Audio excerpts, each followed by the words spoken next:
आज की कहानी मुझे सीमा सुरक्षा गश्त में कार्यरत एक सदस्य अरविंद ने भेजी है और वे कहते हैं, सर, ड्यूटी तो कठिन होती ही है, लेकिन वो रात हमारा प्रशिक्षण, हमारा विश्वास सब टूट गया।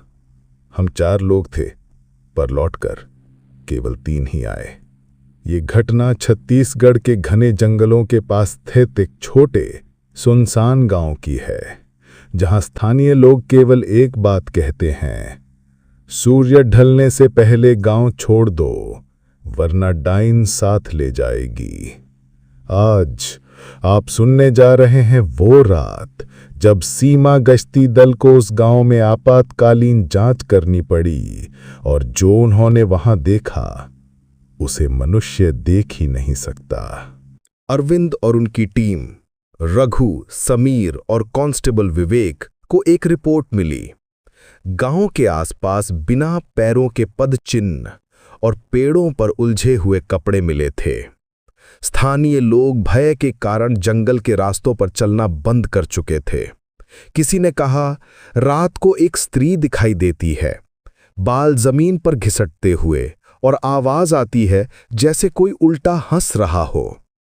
टीम ने सोचा शायद वन्य जीवों से संबंधित समस्या होगी, पर गांव की ओर जाने वाला रास्ता पूर्णतः निर्जीव था। न कोई जानवर, न हवा, बस एक अजीब सी गंध, मानो मिट्टी में खून मिला हो। गांव पहुंचते ही स्पष्ट हुआ, घर बंद, बर्तन बिखरे हुए, पर कुछ स्थानों पर चूल्हे की आग अभी भी गर्म थी, मानो लोग अचानक भाग खड़े हुए हों। अरविंद ने एक वृद्ध व्यक्ति को देखा जो बांस के दरवाजे के पीछे छिपा हुआ था। उसने कांपती आवाज में कहा, वो रात को आती है, बच्चों को पहले ले जाती है, फिर उनके पिता को। टीम ने पूछा, कौन, कहां? वृद्ध ने कांपते हाथ से बस एक दिशा बताई, गांव के अंत में स्थित टूटा हुआ कुआं। और उसने एक वाक्य कहा जो टीम के कानों में देर तक गूंजता रहा, डाइन पानी में नहीं रहती, पर उसका बसेरा वहीं है। संध्या होते ही जंगल से आवाजें आने लगीं।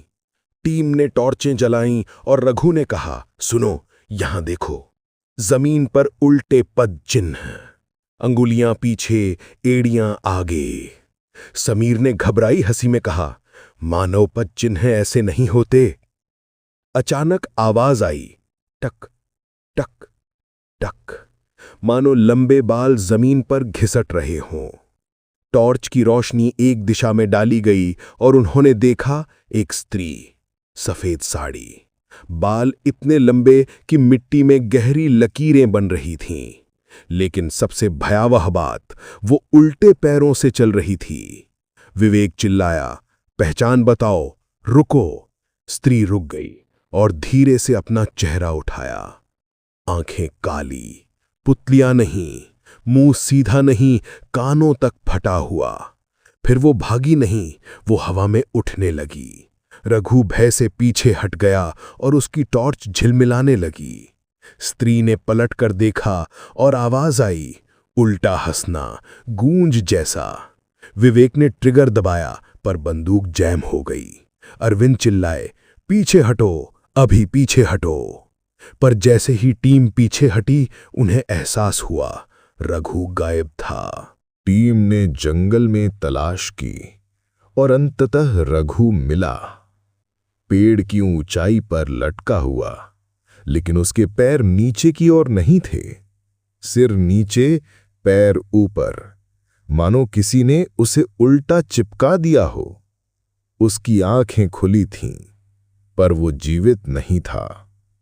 बेस कैंप लौटते समय वृद्ध की कही बात याद आई कि डाइन पहले बच्चों को लेती है, फिर पिता को।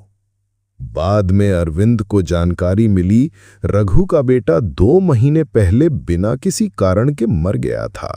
अरविंद के अंतिम संदेश में लिखा था, हमने उस गांव को मानचित्र से हटा दिया। वहां प्रवेश वर्जित है, पर रात में कभी-कभी सीमा कैमरों में एक सफेद साया दिखाई देता है। अब प्रश्न ये है, क्या डायन एक आत्मा थी, कोई दुष्ट सत्ता, या जंगल के भीतर किसी प्राचीन अनुष्ठान का परिणाम? आप क्या सोचते हैं?